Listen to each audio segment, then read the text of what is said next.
The darling of India's urban SUV buyers these days is Jeep's Compass. But not too long ago, it was Hyundai's Creta.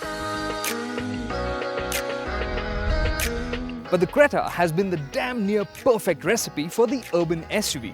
And now we've driven the 2018 facelift and Hyundai has made it more tempting. And it could have been better still. But the question is it worth your money? And we are going to tell you exactly that in these 5 points. But before we carry on, don't forget to subscribe and click the little bell to stay notified.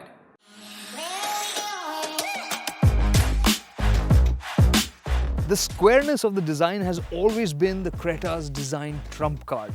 And now, to give it an added dash of premiumness, you get that new cascading grille that spans from headlamp to headlamp, and it looks especially good in this new blue color. And there's a very attractive orange as well.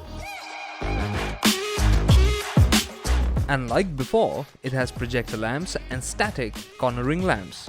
These throw a little extra light in the direction that you turn in. But if you notice, the DRLs are gone from here. They've moved down here on the bumper, and that's surrounding the fog lamp. So the overall shape has changed, and I think this face looks a lot more premium now. And here you see the new alloy wheel design. These are of course 17-inch rims as before, and these are also diamond cut alloys. But I think the overall design could have been better. And before you ask, the overall dimensions of the Creta remain unchanged. I doubt you'll notice the reworked tail lamps, but that reworked bumper certainly adds to the presence of the Creta. On this top-of-the-line SXO variant, you can step in using the wearable smart key. And it is smarter than most smart keys because it doubles up as a simple fitness tracker. It also has notifications for calls and messages. And this top-of-the-line SXO variant also gets a 6-way power adjustable seat right here. And from the base variant, you get manual seat height adjustment as standard. And for your mobile device, you also get a wireless charging pad, and that is if you have a mobile device that supports it. If you don't, that makes for a very tempting space to store stuff like your keys or toss in some coins, but those are strict no-nos. While the wireless charger actually plugs into the 12-volt socket, that device also has a USB 3 port built into it for plugging in any other devices. And the Creta now gets an electric sunroof. Yes, finally! And this is available on the top-end SXO variant and the SX variant, only the versions that get automatic transmission though.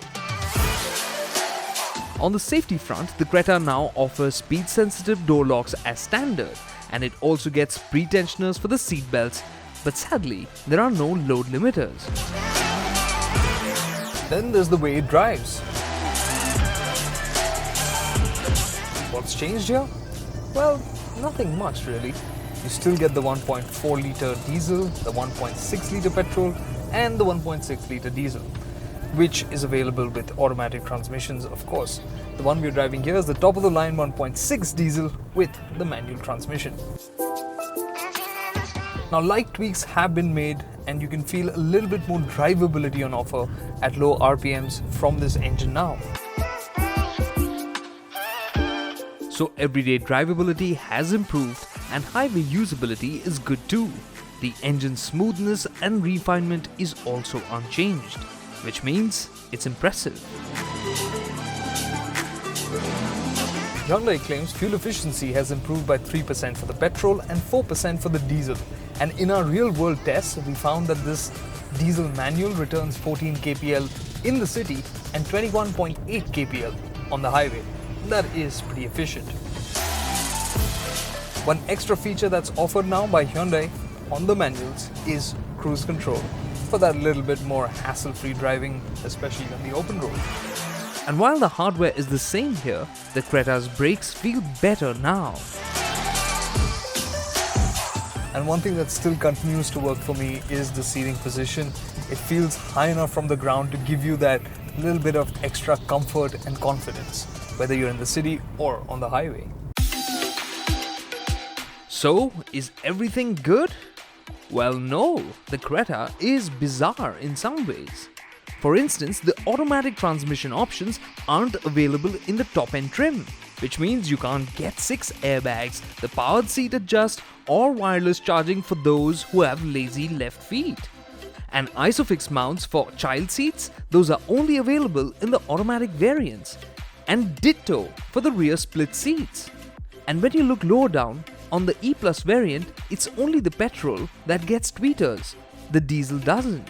And annoyingly, the Creta still doesn't get features that Hyundai offers on cheaper models, like ventilated seats and automatic headlamps. And then there's the redesign itself. The headlamps could have looked more striking, and LED units would have made them look even more impressive. I agree that halogens could have done the same job, if not better, in terms of lighting the road up. But people want them, don't you? And then there are the tail lamps. There are again no LED elements here, and just from an aesthetic standpoint, these look a bit dull.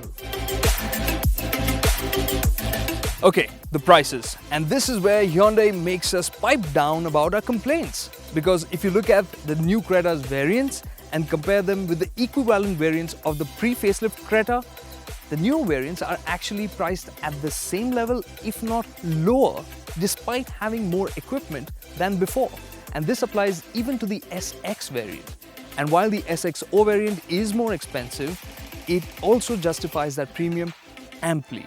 So yeah, the Creta didn't have all that much to fix, but it has brought in a bit more of the wow factor and a lot more of the feel-good factor. So yes, this facelifted Creta, it might not seduce you entirely, but it is going to tempt you a whole lot more now.